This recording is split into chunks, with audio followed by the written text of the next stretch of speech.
إن التعادل الإيجابي مهم ليبقى لفريق نهضة بركان. محسن الشرقي يسجل في آخر دقائق ردة فعل نهضة البركانية في انتظار مباراة العودة. روح الفريق، نعم. شخصية الفريق، رغم أنه كان مجموعة الاختلالات في طيلة المباراة، ولكن نظرا للإصابات، كثرة المقابلات، الغيابات إلى غيره، المحدودية ديال الترسانة، ولكن أمام واحد الفريق اللي خصنا نعرفوا هذا الفريق هذا فيه 24 لاعب كيلعب في المنتخب ما بين السودان والمنتخبات ديالهم تقريبا، وكمل ب9 ديال اللاعبين على رقعة الميدان من جنسيات مختلفة، ما عدا جزء محوري الدفاع.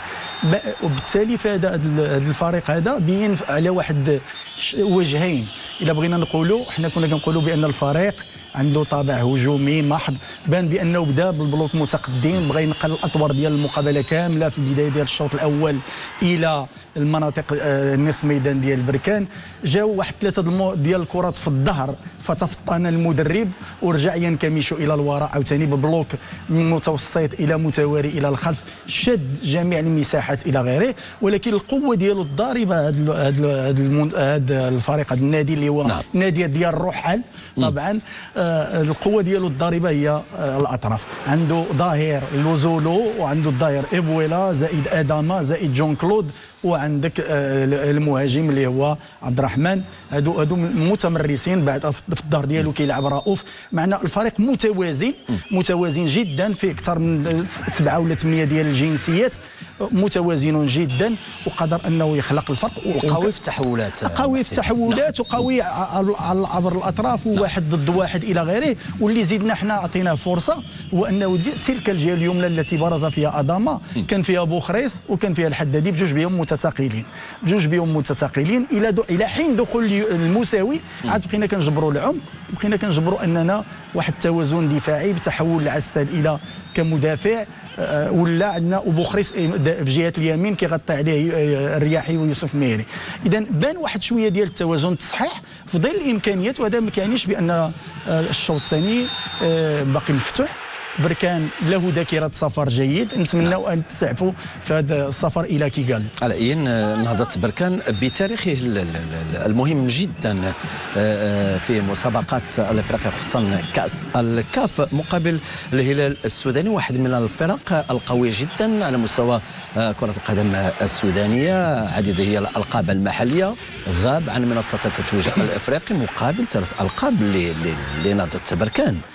هنا المفارقة، هنا النقاش، كيف ممكن تجاوز هذا التعادل الملغوم أيضا هناك في كيغالي، حيث سيكون لقاء العودة برواندا. أول شيء بأنه الفريق فهو محترف، فبعد الأوضاع في السودان فارتأى أنه يمشي يلعب في بطولة أخرى باش أنه يبقى عنده ديك التنافسية، والآن كيحصل الصف التالي مع 4 مباريات ناقصة، وهذا كيبين بأنه الفريق عنده يعني طموح وعنده أهداف في هذا الموسم، منها كأس عصبة الأبطال.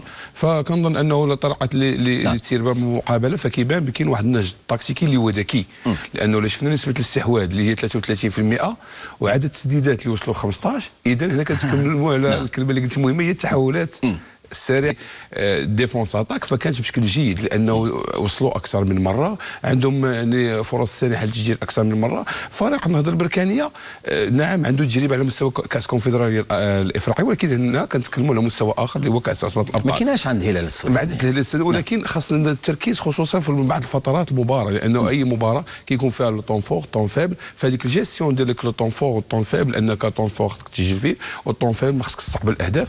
تكلمنا على التحولات لانه عندهم لاعبين صراحه في الاطراف، اللاعب كوليبالي رقم 11، وكذلك اللاعب جون كلود اللي كيلعب في يعني رقم 7 اللي في كوتي دغوا، فعندهم واحد الحركيه، ودائما كياخذ كره او كيستخلصوا الكره، فدائما كيديروا دي زابيل اللي متنوعين، وكانوا اكثر من مره انهم وصلوا. فزنيتي عطى واحد الطمانينه، لانه النهضه البركانيه دائما كنتكلموا على القوه الدفاعيه، لانه في عده مباريات ما كانوش كيستقبلوا. هذا الموسم كاين اشكال على مستوى الدفاع. هنا يعني في استقبلوا هدف، كاين واحد الانضباط، كاين واحد تنظيم دفاعي اللي هو جيد. فكما قال المدرب ديال فريق النهضه البركانيه، فباقى كره ملعوبه، باقى مقابله في كيغاري، خاص انه نشوفوا يعني الاخطاء اللي كانوا خصوصا في انهاء الهجمه، لانه الاستحواذ كان وصل يعني لواحد 67%، ولكن دائما كنتكلموا على النجاعه الهجوميه، الوصول بعدد كبير ديال اللاعبين، كذلك التركيز امام المرمى. في المسابقه الاخرى وكما تابعنا مشاهدينا